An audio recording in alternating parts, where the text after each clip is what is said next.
Hello everyone, and welcome to the Dice Commando YouTube channel. I'm Andrew, with you here as always. This is the Commando Cast, a video cast about all things Star Wars Destiny. This video and others like this one are possible thanks to viewers like you. Please show your support with a like and subscribe, and be sure to hit the bell notification icon so you don't miss any new videos. If you want to get involved with the channel, consider becoming a channel member. There are many benefits to channel membership, including access to our Discord, exclusive deck tech and strategy videos, and the opportunity to help create channel content. I want to sincerely thank all our channel members, as I truly couldn't do this without your support. You guys rock. Go Commando.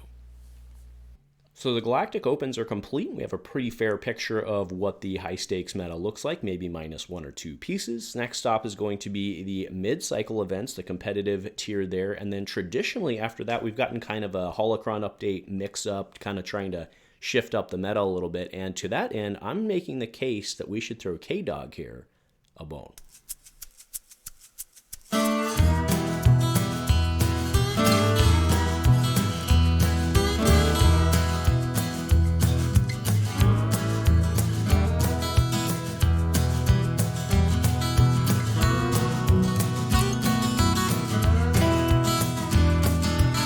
Hey there, Star Wars Destiny folks. Welcome back to Dice Commando and the Commando Cast. Happy Destiny Friday. Hope everything's been going well. I'm personally like on a kind of like a Destiny high right now. Been having a lot of fun with the theory crafting, which is kind of odd in terms of theory crafting, right? Considering that we just kind of saw what the meta was. But yeah, I've been having a good time with it. You know, you ebb and flow with things, but I think things overall are in a pretty good spot right now, even if there's some questions to be had and answered about, what to do and where we go from here. But I think it's going to be fun to see what the smart people do between now and the mid-cycles and how they adapt and figure everything out. So today I'm making the case for a 16-point Redemption RDM Kylo Ren. So this guy, I had a lot of fun playing this guy in the Redemption days. I played him with two people, so it was Dengar. I played him with OG Dengar. Now Dengar's gone. You can still play him with Pyre Relentless, which is what I used to do. I had a lot of single die Pyre in that case, and Relentless.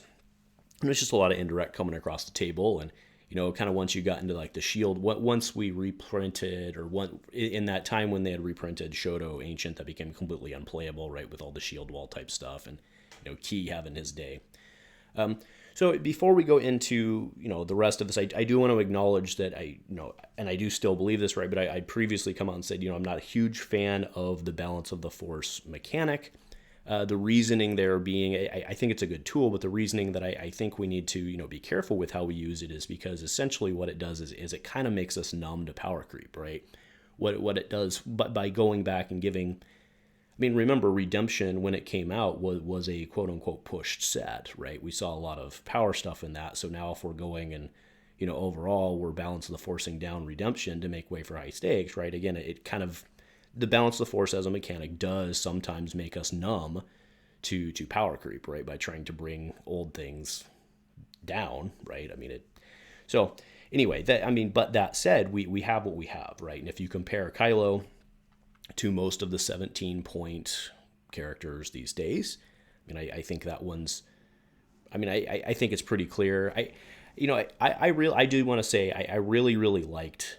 The part of the reason I think I enjoyed playing Kylo was I really liked the design space here, right? Him having the two blanks, being able to use those blanks offensively with the cards that he brought to the table. I thought that was a really great design space. I think he's a really well-designed character, and I think it's too bad that he's not seeing the table much. And then you add in on top of that the fact that, blue villain's kind of not there right now, right?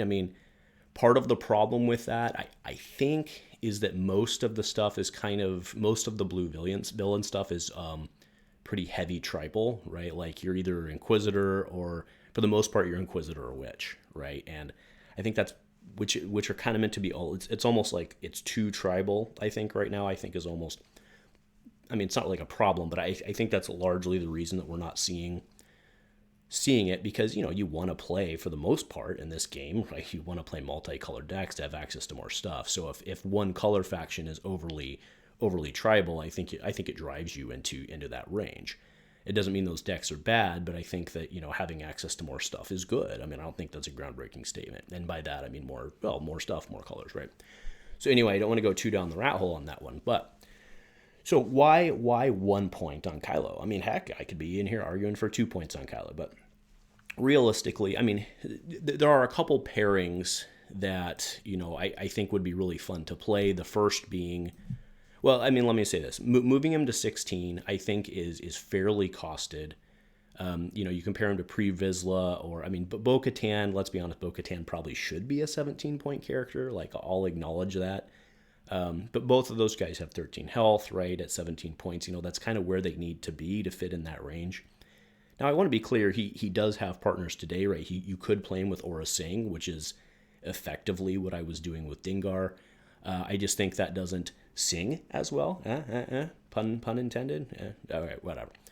So what I'd like to do, the reason I'd like to see him at 16 is I think it would open up a couple, ironically, moving him to 16 actually doesn't open up that many like mono blue pairings, but that's okay because that's not really the goal, right? So the first one I'd like to play is Fennec, right? I mean, I think Fennec was really cool when she came out. I think she hasn't really seen a ton of play.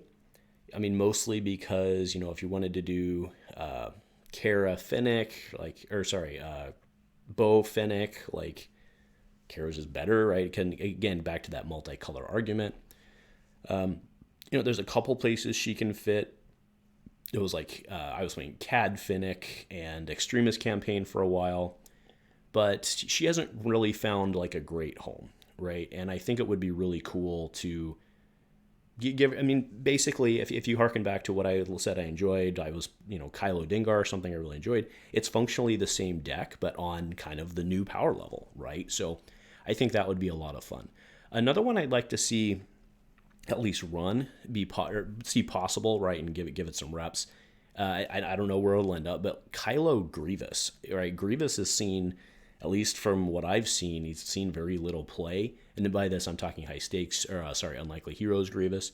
He's seen very little play. And if you actually look at the two of these guys side by side, like, they kind of actually fit together, right? In terms of like what you're trying to do. So will that be good or not? Will it make waves in the meta? I don't know, but it would be nice to see. I think it would be fun to see those two guys on the table. And then last, if you move him into that range, right, you do have Single Die Pre's been making rounds and making waves. And I think that might be, right, that might be the deck, right, to check out, like in terms of what it can do.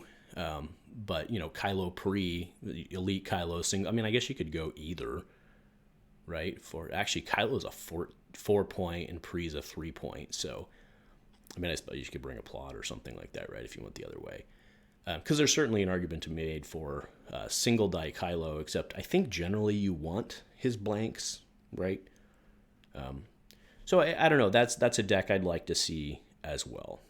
So yes, I'm sitting here making the case that I want to see him -1 point so that I can play specific decks. I do realize ultimately how that sounds, but there is more to it than that. Like I said, I think it unlocks some potential pairings of characters that really aren't seeing a whole bunch of play. And again, you're bringing a faction that's not seeing a lot of play to the table. And I think that Kylo's kind of the one to do that. Now, again, I acknowledge that when they do, a balance of force type thing like that, there's usually 5-6 characters in on something like that, trying to open up the meta. Perfectly legitimate. A lot of things would change in that period. So we'd have to be careful, obviously, that we didn't, create some monster. But I mean, that's, Gandorf's really, really good at not doing stuff like that. So if they do, then we just back it out. So we'll see. Anyway, I mean, that's pretty much it.